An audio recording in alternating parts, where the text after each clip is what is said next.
राज्यसभेच्या खासदार तथा पुणे भाजपच्या नेत्या सौ मेधाताई कुलकर्णी यांनी आज पुणे रेल्वे स्थानकाला थोरले माधवराव पेशवे यांचं नाव देण्याचा प्रस्ताव दिलेला आहे.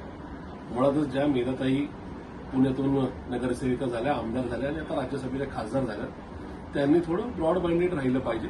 त्यांनी या ठिकाणी ज्यांनी पुण्यासाठी खूप सारं योगदान दिलंय, ज्यांनी एकूणच पुण्यामध्ये समतेचा नारा दिलाय, अशा वेगवेगळ्या नेत्यांची नावं सुचवायला हवी होती.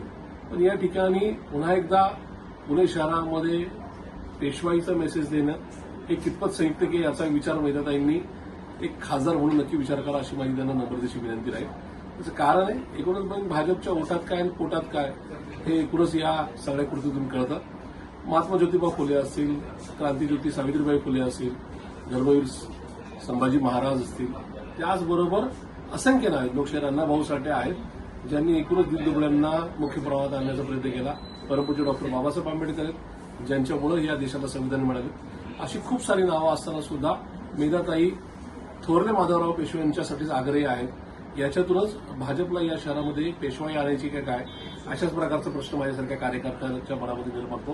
त्यामुळे मेधाताईंनी इथून कुठेतरी काम करताना या ठिकाणी पुणे जे एकूणच बहुभाषिकांचं, बहुजातीय, बहुधर्मीयांचं झालेलं आहे, त्याच्याकडे थोडं डोळसपणे पाहण्याची गरज आहे, असं माझं त्यांना निश्चित सांगणार आहे.